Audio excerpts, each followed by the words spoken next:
Hello, welcome back to our weekly Wednesday Fast Track Money live session. And today we have special guests, as you can see on my this side. Faisal, welcome to here. Faisal, welcome to Fast Track Money YouTube live session. Thank you, Yassi. Great to be here. I'm ready for Fast you Track guys. Money YouTube live session. And then if this is your first time coming here, let me tell you a little bit about us. So if you're watching this from YouTube, from Twitter, from LinkedIn, then I'm Yassi. I'm creator behind Fast Track. So we have Fast Track podcast, and also check out our website, fasttrack.life. There I talk anything about money, career, entrepreneurship. And then with me is Matthias Richter, financial imagineer. He is my co-host for the Fast Track Money YouTube live session every single Wednesday at 7 p.m. like tonight.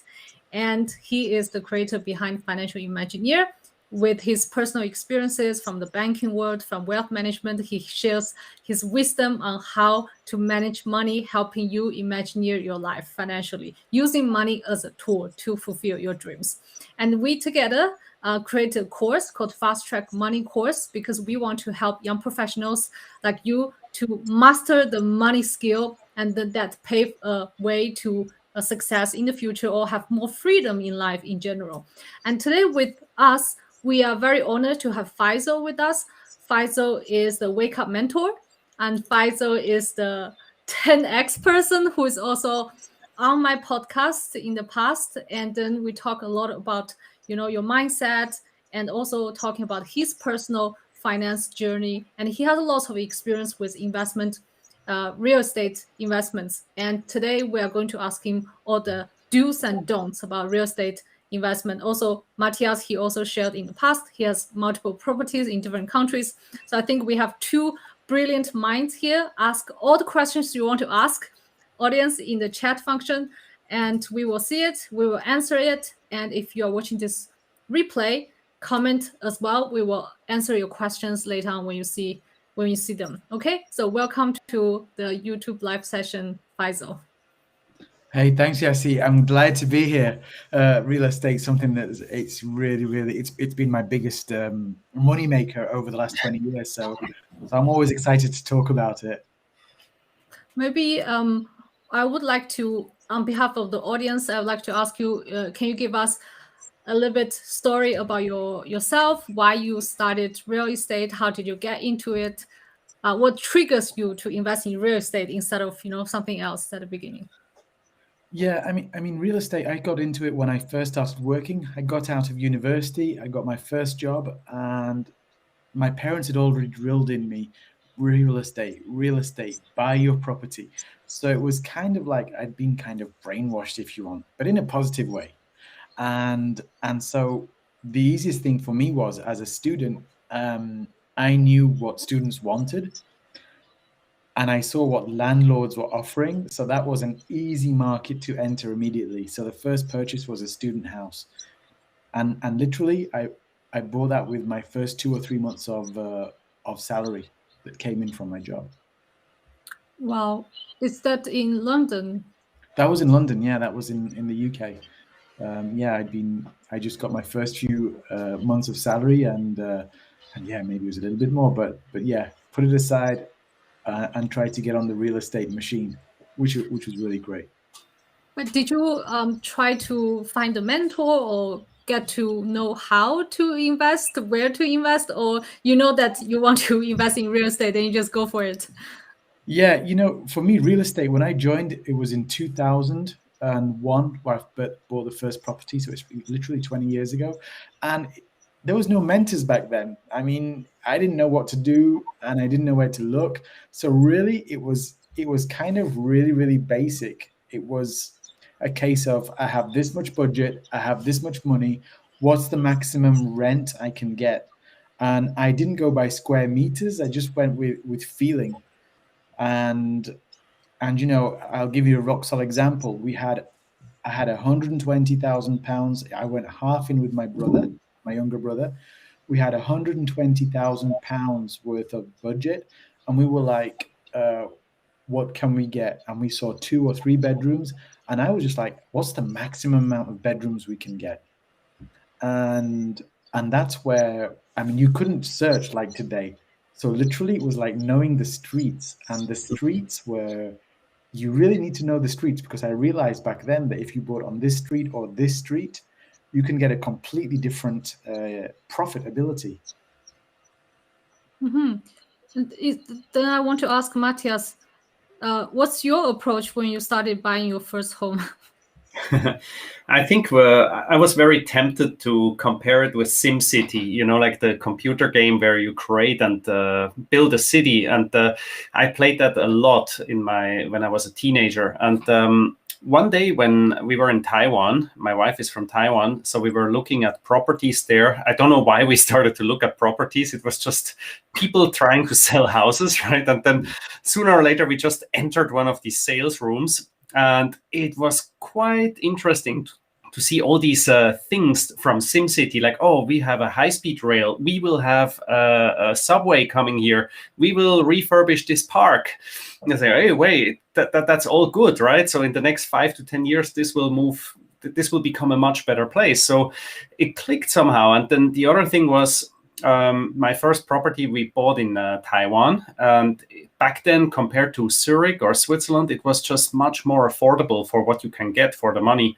And and we could afford it because we earned salary outside of Taiwan.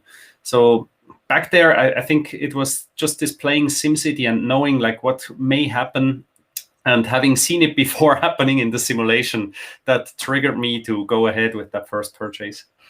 Interesting. So your first property is to live yourself, and Faisal's first property is for investment. Right. Yeah.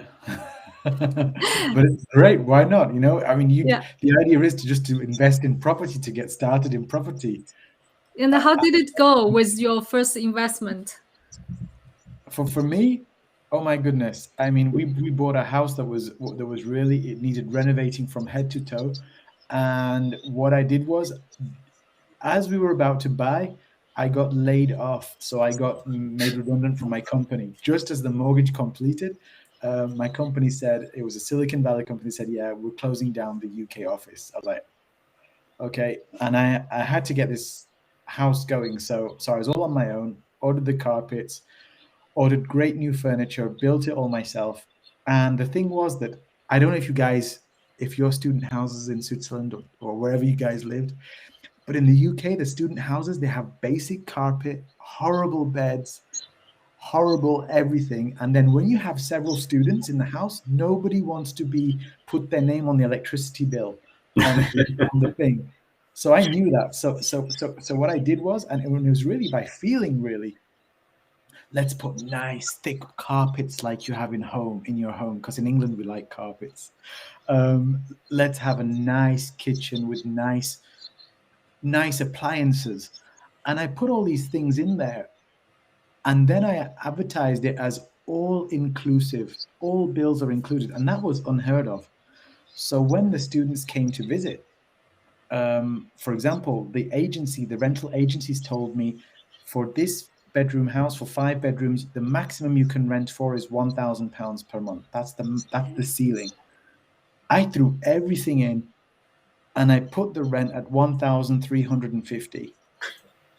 The phone did not stop ringing, I promise you. The phone did not stop ringing. All inclusive? I said, yes.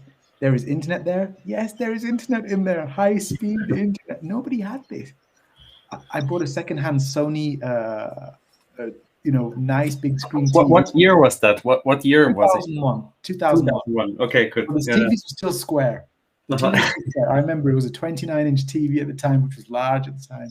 I put it in the lounge, pine furniture, new cutlery, give them a washing machine, give them everything. Yeah. I even bought the fastest kettle in the world. I was just doing a stupid thing like a passionate guy. And I would show them around. They were all in. And is it because you know that the students they would like to have all inclusive stuff, but it was not available in the market, or what's going on in your mind? Why you do something different than everybody else in the market? Honestly, I don't know, but I followed my intuition, and I'd been a student for 5 years before, and I said, I want a nice new bed with a mattress. I want matching furniture, comfortable office chair. I want internet, and I don't want to share the bills. I just want to pay a check every month, and that's it. I don't want any surprises when you're a student. And I want security, safety, and quality people. So guess what? I chose a load of people who actually, I was actually interviewing back then, and my brother can vouch for this, but we had so many calls that I wasn't, yes, the first come, first serve, but I actually checked to make sure they fitted together. And the added results of that was one of the girls, she said, can I grow some herbs in the garden and take care of it? I said, yes, you can. And during the summer, normally all the students go home. They actually stayed.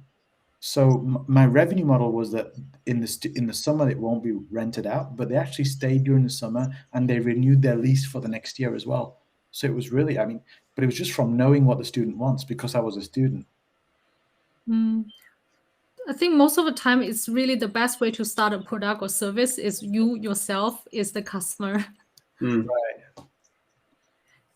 And then what about after that? Like, did you sell it, or are you still renting it, or did you do any other investment? So after that, we bought another property, and this time we tried to leverage a little bit, and we didn't buy it for the students. My brother and I bought for a private, for professionals. It was the same price, so another £120,000, and this time we bought 1 bedroom for professionals rather than 5-bedroom, 3-story, and we bought that. The yield was a lot less. So this one you could only rent for £750 per month versus 1,350. But it was to leverage because we didn't know what was going on. We didn't understand it.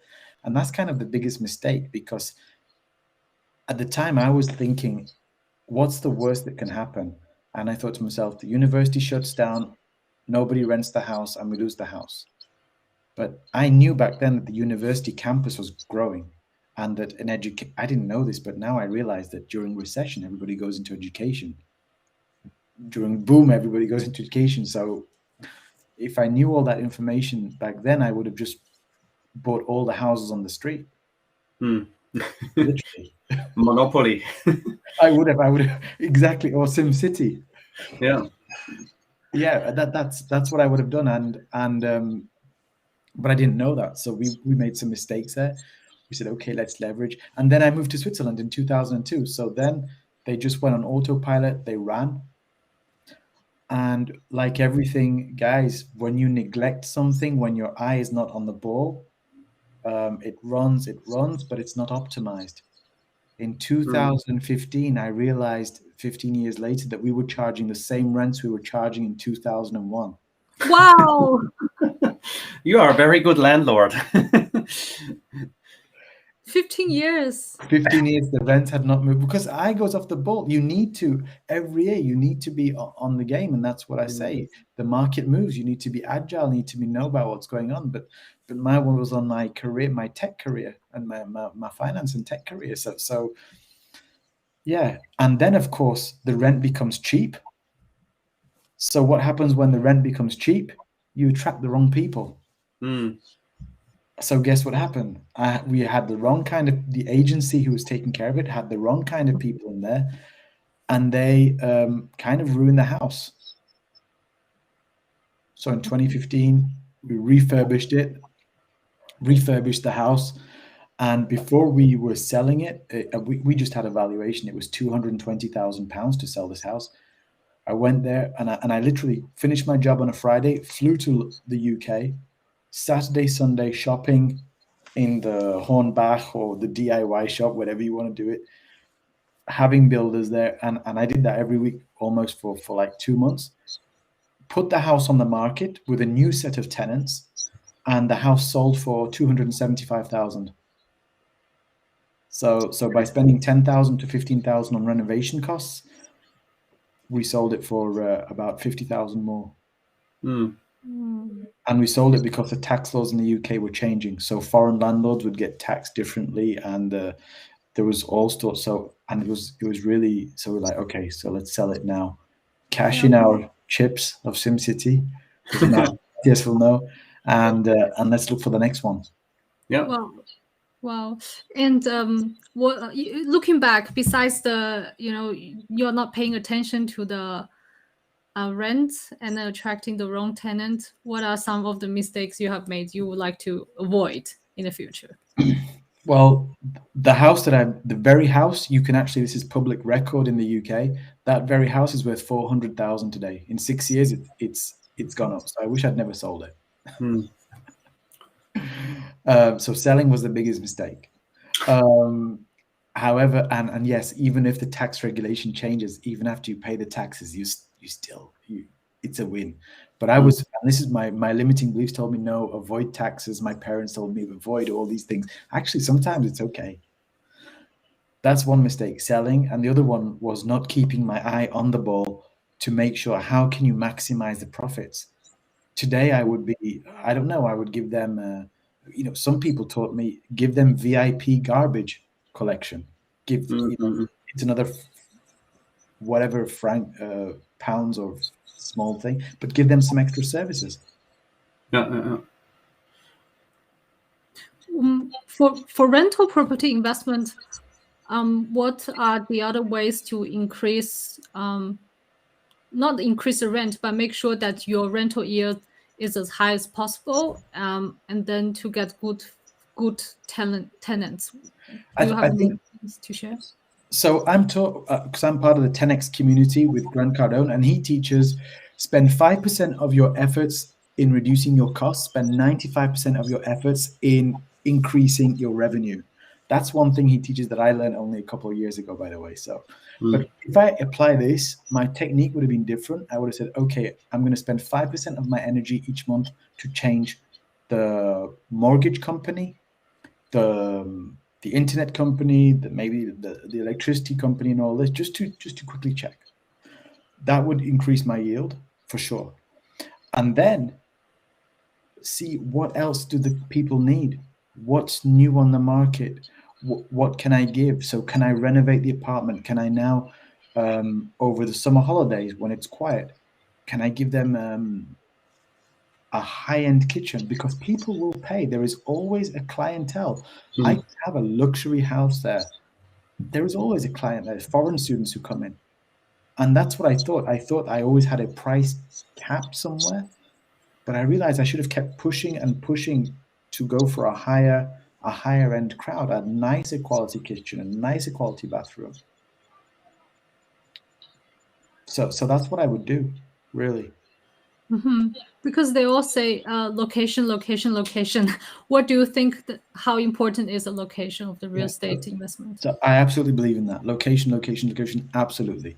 So for us, we were walking distance from the supermarket, walking distance from the railway station, and not so far from the campus. So it was really important to know when you go into a university city, you can completely find the wrong place or you can find the right place. So it's good to see what's happening, not necessarily where all the students are, because sometimes people, and where I went to university, there were student houses all over the place. And I lived in many, so some of them were really inconvenient, but the market is there. But location is very, very important, and it needs to be next to amenities. So people don't need a car, so people can get by on transport. It makes it really attractive. Right. And I remember, so Matthias, you also have a home in Singapore. Your approach is a little bit different than Faisal. Like both of his properties are for investment. I think you are buying different homes in different countries. How do you see your homes or investment in these different countries? Well, maybe one thing is I like them as assets. Like Faisal said, they are inflation protecting, right? So you can hold an asset that will increase over time if the location is the right one. Location, not just like where it is next to a public transportation, but also country-wise. Is it a good tax location? Is it attracting more foreigners? Is there more people going to work there? Is something happening in the environment? All these things I mentioned before. The other thing then is if you buy a home, there's so many ways you can make cash flow out of it, right? So it's not just you buy it and you rent it out the whole thing. I actually also know people, they had a housing allowance in their first job, but instead of getting just like maxing it out and getting an apartment, what they did is they bought a flat with 3 bedrooms, they rented out 2, and had the company pay the mortgage. So they kind of immediately get into the real estate game and make the whole thing pay for itself. Later in one of our flats, we did a similar thing. We also felt, we feel this is a very great opportunity to buy a bigger flat than we needed, and we had an extra bedroom that we could actually rent out, and the rent itself was sufficient to pay the interest for the mortgage.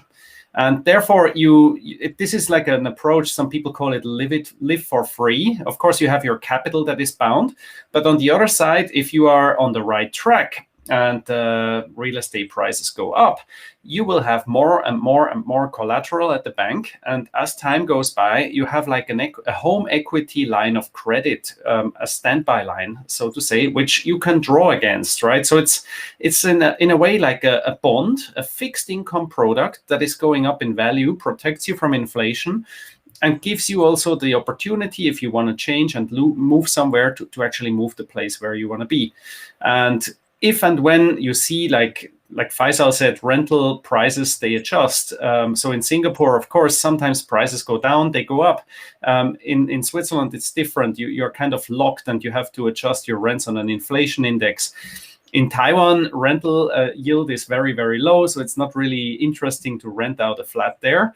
But in Taiwan, renting out a parking lot is very interesting. That's another thing, right? So you can actually, if you don't have a car and you have some holdings there, you can see how and when and in which way you want to make it work for you. Like in Singapore, one very interesting thing was as well, they kind of proposed to me once. A company came to me when my flat was up for rental again, and they say, we wanna actually split your flat into 4 separate rooms and rent them out individually, and we will take the risk for you, right? We will do all the things that is needed, and then your rent will go higher.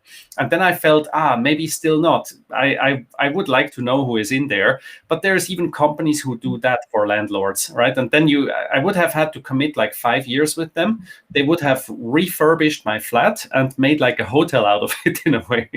And then the problem is, what if regulations change, right? Same thing applies for Airbnb. You could do an Airbnb. You have an extra bedroom, do an Airbnb. You can charge $200 per night, right? If your mortgage is, I don't know, you pay maybe 500 or 1,000 mortgage. If you rent out for $200 a night, you need 5 nights and you break even. The rest of the time, you don't need to rent it out. And if you make more than 5 nights at 200, the rest is yours. You have a profit, right? So there's so many ways you can actually use and activate real estate to live for free and to make it work for you instead of that you work for it, right? That's my approach to this thing. There is one trick I learned, if I may, and I learned about this. I don't know if you know about this, Matthias, but I learned it really recently. It's called the exit, no exit. So when we actually sell a property, well, in UK and Switzerland, I know it's true. You sell a property, what happens is you have to immediately pay taxes on the increase in value. So the way to avoid this, that's called the exit, no exit. And what this is where you actually take the increase in value, you get a mortgage on this, and then you use this to buy your second real estate. And so you've actually got the money out of the property, but you don't pay taxes on it because it's considered a debt. I don't know if you'd heard of that. It was new to me. I learned it about a year or 2 ago, and I thought, think in Singapore it's called remortgage, but yeah, in Singapore, you don't have capital gain taxes. So in Singapore, that does not apply. But maybe it depends on the location how they tax you. I think in Switzerland, the first 4 years is taxable, but beyond that, there's also no tax. So I think that's also interesting. Each country has, like in Singapore, you have to pay property tax. In Switzerland, they have this shadow rental value that they will attribute to your flat. In Taiwan, they have a fixed price that they charge you. So every country, I don't know, in the UK, maybe you mentioned property tax before. Yeah. Right, there could be in the US. I heard like some places they are very cheap income tax wise, but the property tax is a bummer. So it depends where you are and what you do. And how you navigate that and manage the tax aspect is very crucial.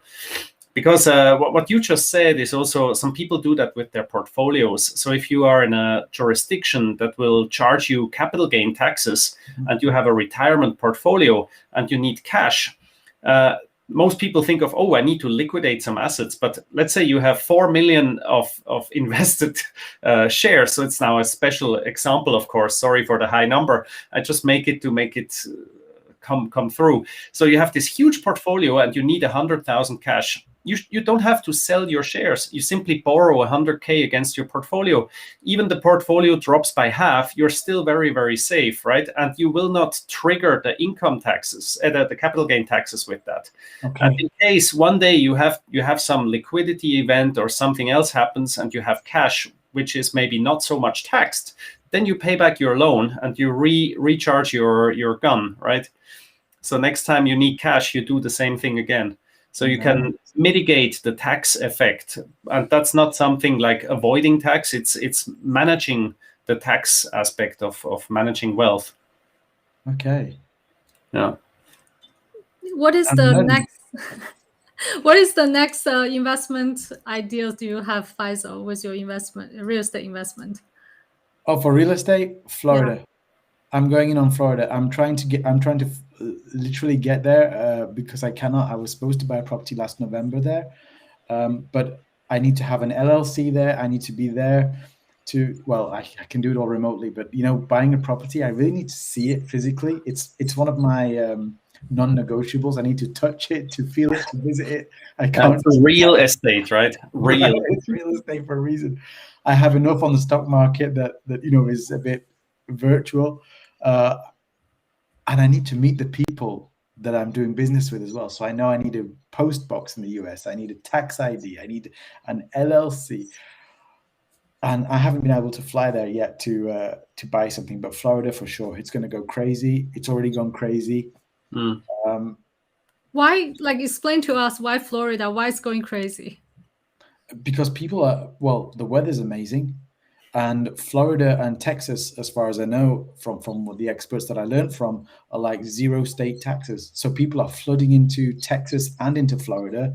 I'm not so easy with Texas just because Texas's laws are a little bit different.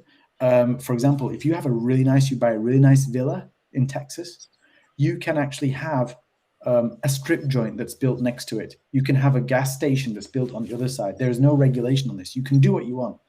In Florida, it's not quite the same. And however, in Florida, there are other regulations that I learned about by talking to experts. Like, I cannot just buy a house thinking this is an amazing deal and put it on Airbnb.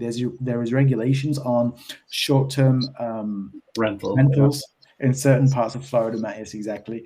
And there are certain areas where you can do that. So you really need an expert to really talk to this. And I've spent a lot of time and money to try and get the information that I need. I had a lot of fear. Fear means lack of knowledge, they say. So now I got the knowledge to take my fear down. My knowledge is up, and I need to just go there and ask some hard questions and do this. But I believe it's going to go wild. Well, wild. I like Florida from the Disney perspective. So I love the word Imagineer, which comes from Disney originally. So it's what we have seen is like the Disneyland there had a lot of not so many people, and a lot of people have real estate there for exactly the purpose of if people go to see Disneyland, they need a place to stay. So that's where short-term rentals come in. And once now the whole reopening thing happens and going more international again, I think that's going to be brilliant. So very good idea. Yeah, and actually, calling about Disney, I actually spoke to somebody insider in Disney a while back. This is over a year ago, actually. And they said, well, Disney have plans to actually have events all year round. So actually where the market, I believe, I have to check my notes, but the market dips in Orlando in October, November. But they said Disney's going to have like a wine event or something like this to kind of attract all year round tourists. So really, it's, like you said, it's going to be they're trying to make it all round, all seasons. I have a question on behalf of the audience, that you let's talk about real estate property investment, right? So when you plan to do an investment, for example, in Florida, you'll talk about, you get information from mentors, asking people where to start. If someone also think about, okay, it's a nice idea, I also want to invest abroad like that, where I can start. You need to find somebody who's doing it, not somebody who's talking about it, but somebody who's doing it.